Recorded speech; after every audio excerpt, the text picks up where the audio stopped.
Greetings, Mark Rang here, publisher of the Conway Daily Sun, and my guest today is Jared Sullivan. He's a Democrat running for U.S. Senate. Jared, how you doing? Good, how are you? Good, good. So, U.S. Senate, and we can talk about your politics, your issues and all that, but you are currently a state rep. Mm-hmm. Yeah, correct? That's correct. Yeah, I'm the state rep in Bethlehem and Franconia, so I was Grafton District 2. I was elected in 2022, and I got reelected in 2024, so last year. And your background, just reading, of course, I read your website and all that. So you had a real estate company, or you were involved with real estate? No, yeah. So I'm a real estate economist. So I went to grad school for economics, and after graduate school, I just was really applying for real estate. I was applying for economist jobs around the country, and just sort of stumbled into the real estate industry. It was kind of a niche. But I ended up working for a company in Boston, which is one of the biggest, most respected real estate forecasting companies. So when you have big companies who are looking to invest in office towers in Boston versus Chicago versus LA or Seattle, they would come to us and we'd sell forecasts and do consulting work for them. So that's where I got my feet wet in that space. Now, were you in Boston or in Bethlehem? So now I'm in Bethlehem. I started off my career in Boston. Yeah. So and where are you from? I'm from a town called Beverly, just north of Boston. Oh, yeah, we know Beverly. Yeah, and then I grew up coming up here, skiing in Cranmore my whole life was where I skied. And I had family who lived up here in Chatham area. Wow.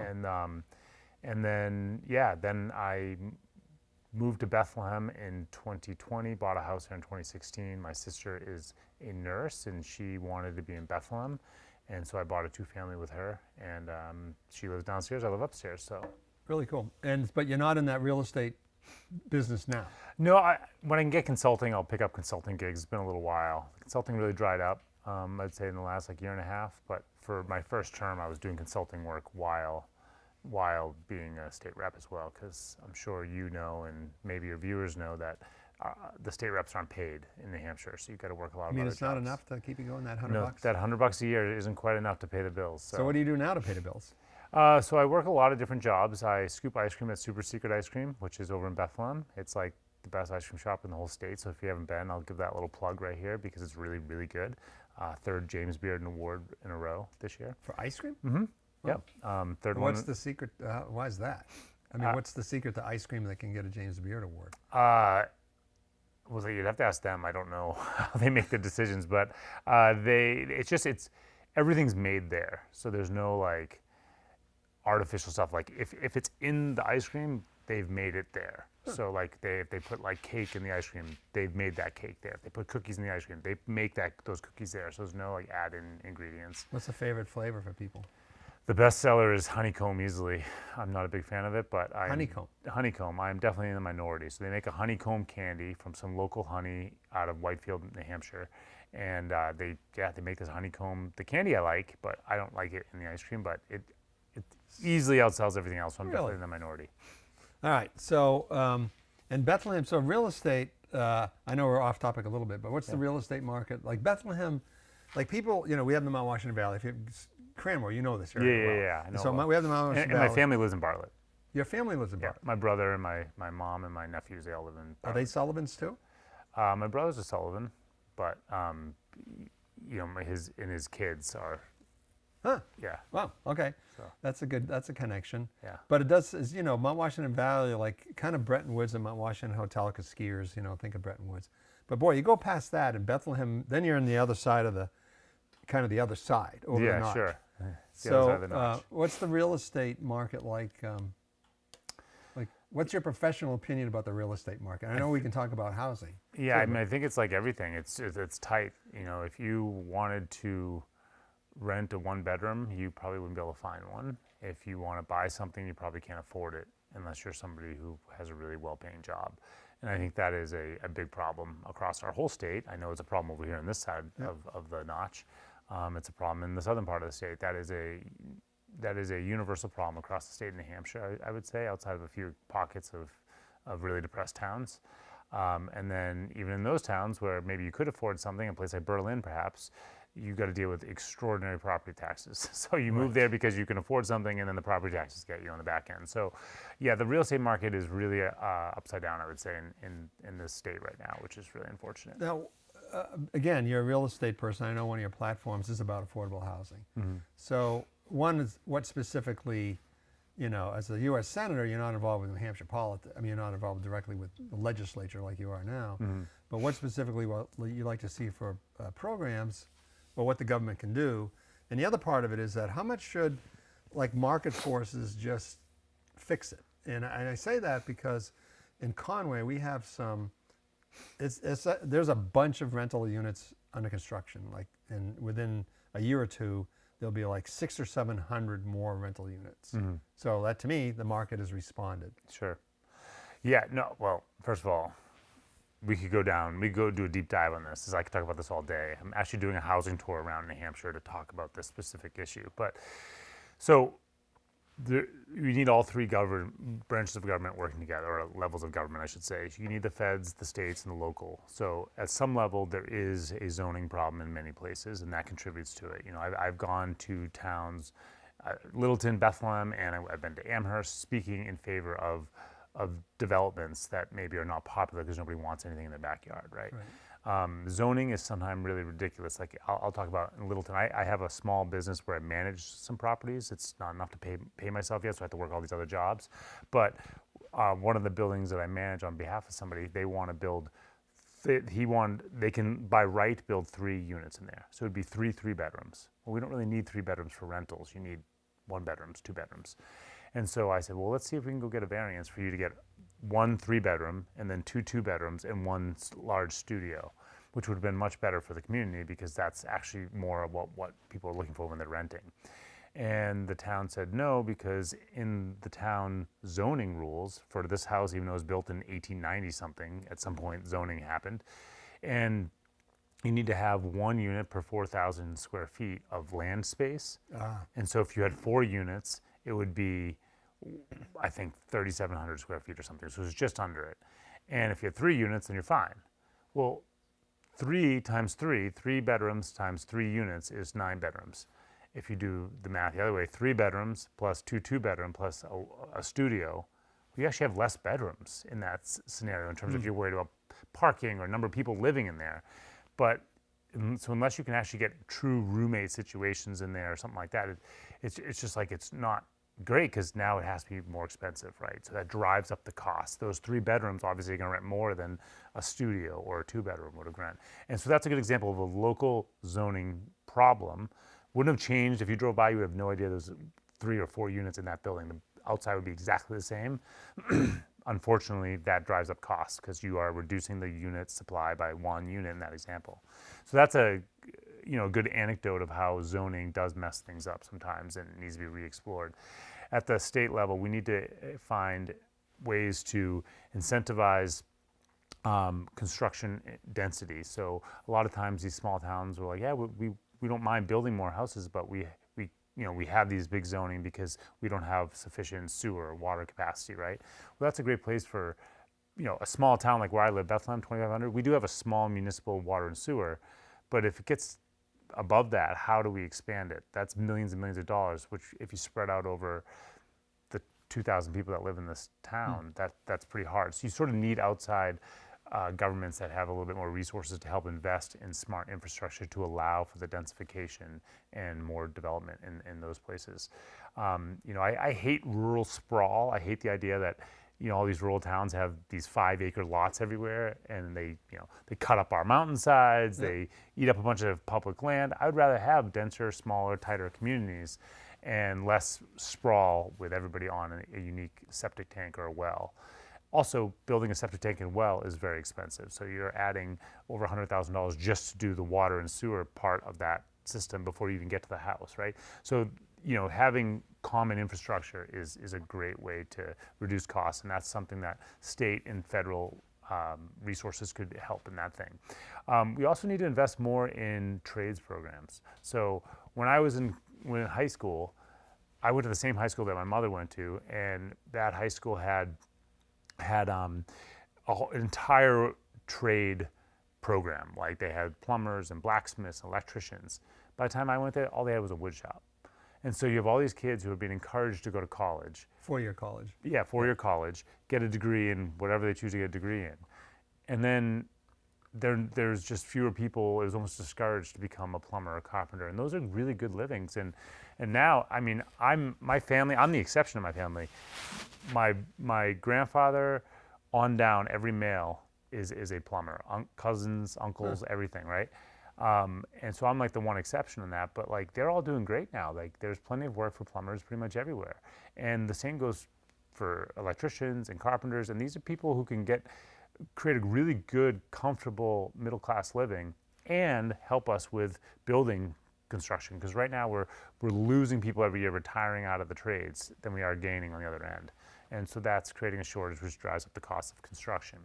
The cost of construction in New Hampshire is roughly about $350 to $400 a square foot. So just do the math on that. You do a 1,000 square foot starter home, you're talking $350,000 to $400,000. That's not really a starter home price, right? And so we really need to figure out how do we drive down the cost of that. And so that's where the federal government, I think, can step in. The federal government could invest, sort of like take a page out of the COVID vaccine playbook, where they had this problem, they didn't know the solutions, but they said, let's throw a bunch of money at a bunch of different pharmaceutical companies and say, accelerate the research into a vaccine, try to get a vaccine ready, right? And we know what happened. They got a vaccine relatively quickly. I think we could do a similar thing and say, we don't know as bureaucrats and politicians what the best way to reduce the cost of housing construction, but let's throw a bunch of money at some engineering departments around the country, and see if they can come up with different ideas, whether it's new ways of manufacturing houses and factories, 3D printing, robots that can do things that currently there's a shortage of workers, whatever it might be. I don't know. That's not my job to figure out those ideas. There are wicked smart people out there who can do this work and figure out these ideas if they just had the resources and the incentive to do it. And I think that would be a good thing that the federal government could do.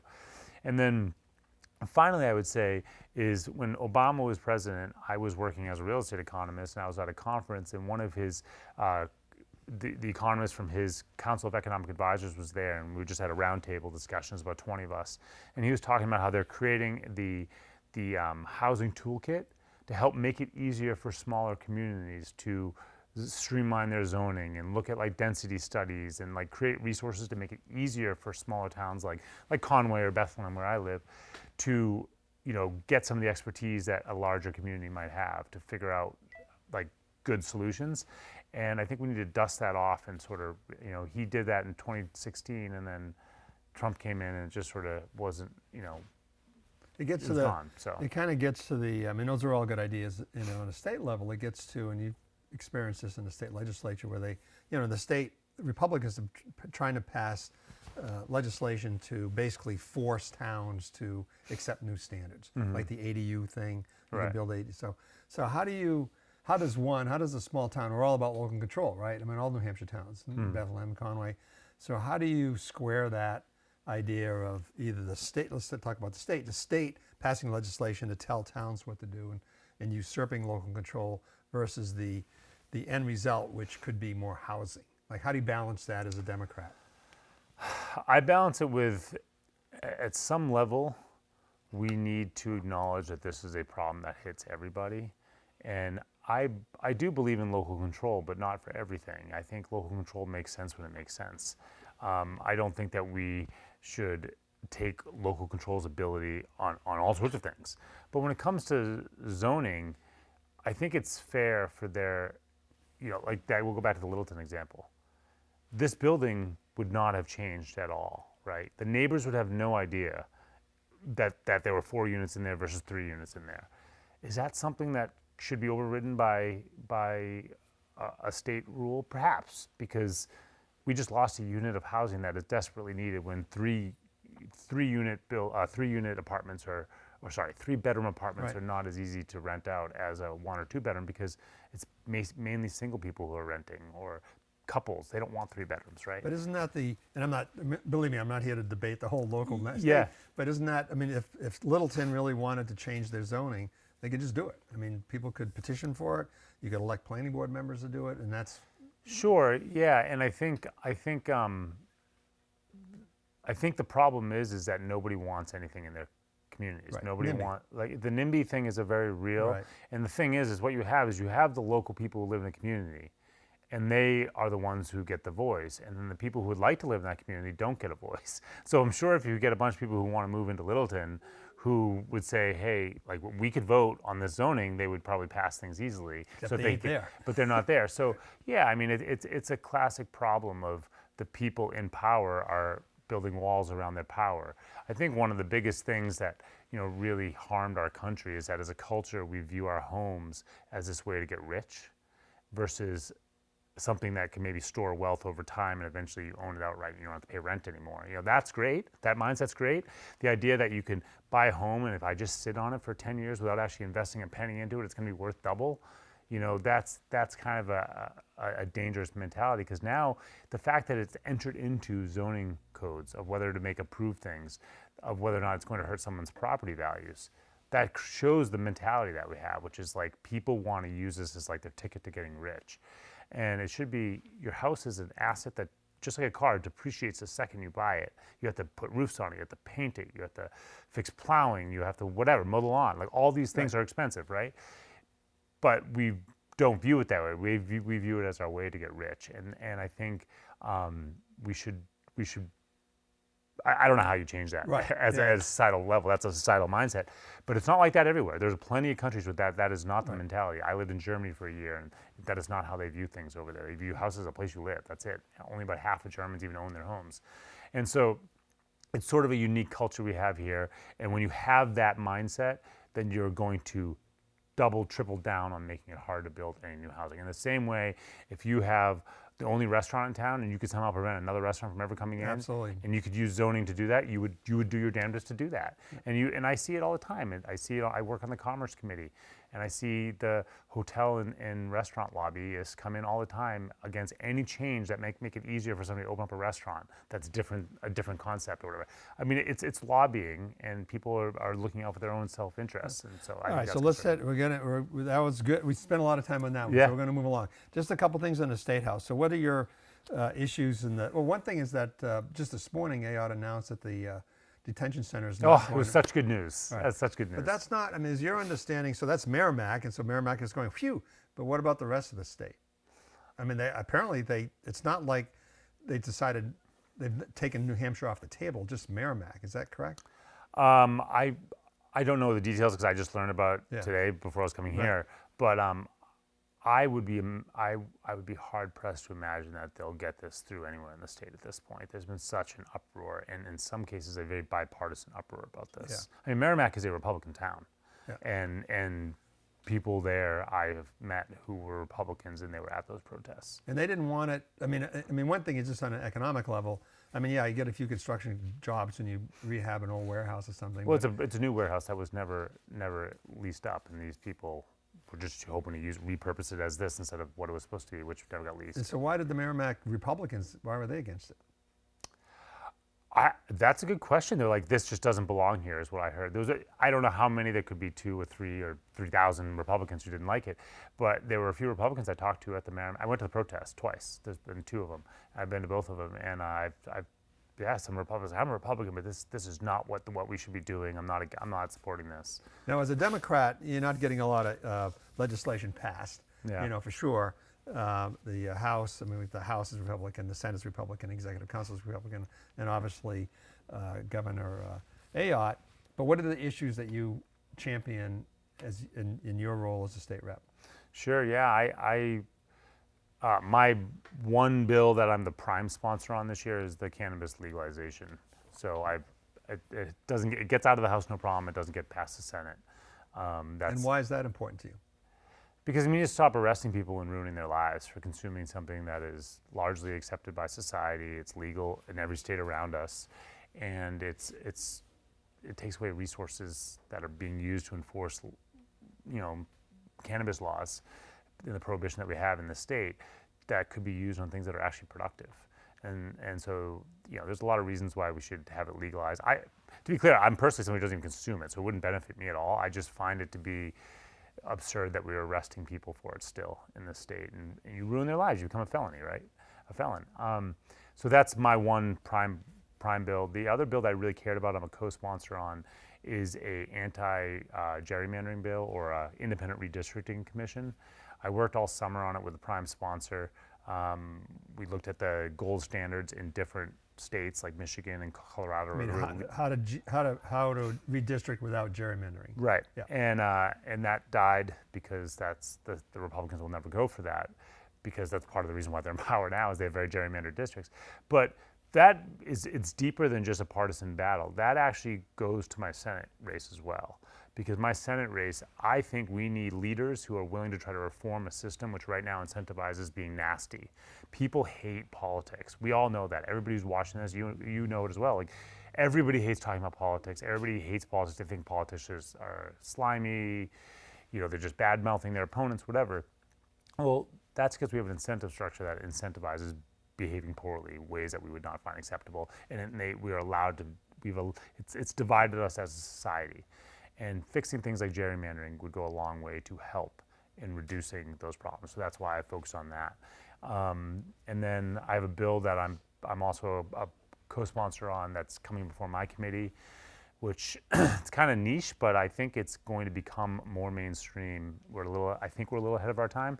But when you buy a car right now, a lot of times there's features in there that you can't access, even though the equipment's installed, unless you pay a subscription. That feels wrong to me. It feels wrong that you could have sensors on your car and they won't work unless you pay a subscription for them to work. And so we're trying to prohibit that from happening. And because what they're doing now is they're just running, they used to have different cars, right? Like they'd have like the base level come down the production line today, and tomorrow it's the luxury car that comes down, right? And there'd be different price things and you get benefits if you buy the luxury car. Now they build the same car, and they just, with a software, shut off features, like whether it's remote start or your GPS or sound systems. They'll go from 8 speakers to 4 speakers, but you have the 8 speakers installed, or whatever it might be. And so in some cases, these things are expensive things to install. Like some of these, somebody told me that it's like almost $1,000 to install some of the sensor systems that they have and backup cameras, all that stuff. So this is gonna be the battle next week when we're back in session. My view is, if it's something that has external support, like Sirius, you pay another company to do it.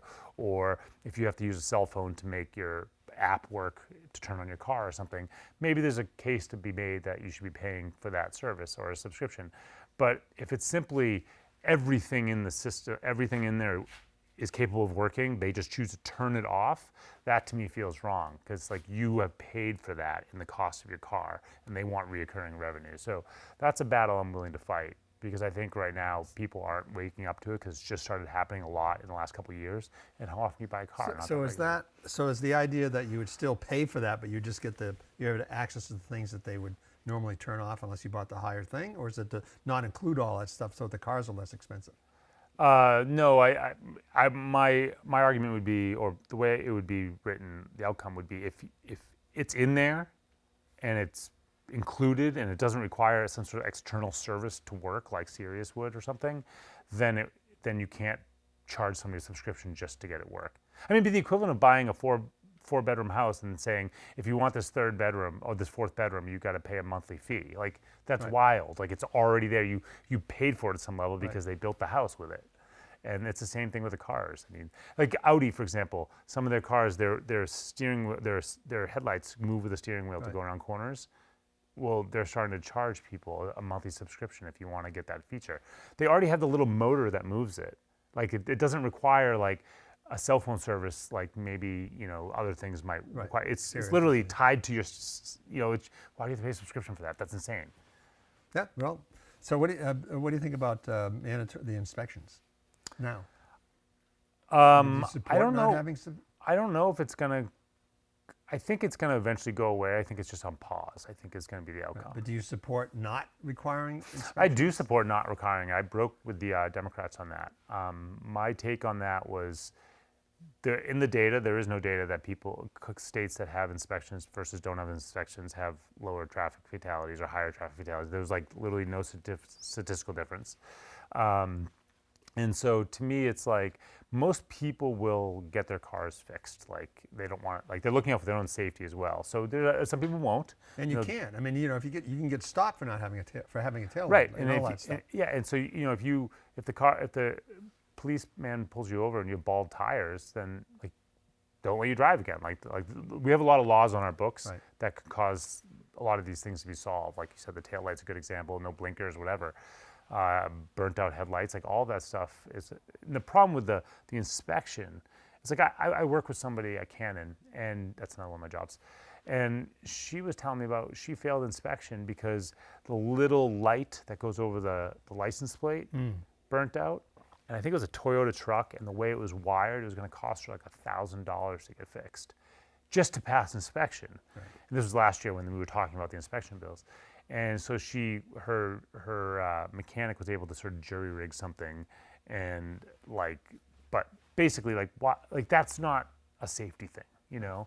And those sorts of things, like in this state where we have no public transit, people depend on their cars to survive. And if you take away their ability to have a car to get to work, they're going to be really destitute. And sometimes $1,000 thing like that example is a lot for, it's not a safety thing, you know? To me, the safety, I agree with you on the safety stuff, and I'm against the inspections too, but to me the most onerous part was the emission thing. Yeah. I mean, I think we're all in favor of clean air, do it at the factory, but, and you know, those check engine lights come on, you know, and you have a 10-year-old car, 15-year-old car, they come on all the time. And you got to go in and pay literally thousands of dollars. And the mechanics are always trying to do workarounds. Hey, we reset it and drive it around for 50 miles and come back, you know, all that kind of stuff. So that to me was the most onerous part because it's regressive. It's really going after people who have older cars. And although everybody kind of drives older cars now, you know, generally it's people with. That's what happened to me. I got a new car last March because my other car had 181,000 miles. The check engine light came on. My mechanic literally said, this is not a safety thing. It's just the emissions thing or whatever. And he said, it's going to be minimum $2,000, maybe $4,000 to fix this. I won't know until I get in there. He's a really honest mechanic. So he was just getting, I just said, I don't think it's worth it for a car that has 181,000 miles because I'll be, you know, junking it in a year anyways. So I ended up getting a different car last year because of that. And it's, you said it is regressive. I'm not somebody who makes a lot of money. You know, I work all these different jobs. Like it stunk to have to go buy another car before I was ready. All right, so let's politics. Now we didn't mention that, you know, in the primary, Chris Pappas is the big fish in the pond for sure. And so, and you know, you're talking about what's going on, the partisanship in the Senate, but Chris Pappas is like one of the nicest guys around. Yeah, he's a very nice man. You know, and he always prides himself on bipartisanship. So what's the diff between you and him?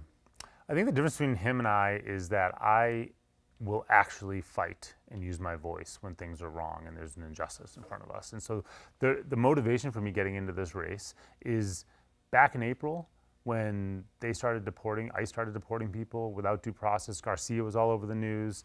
Everybody was sent to El Salvador. Chris Pappas said absolutely nothing. To this day has never said anything about that.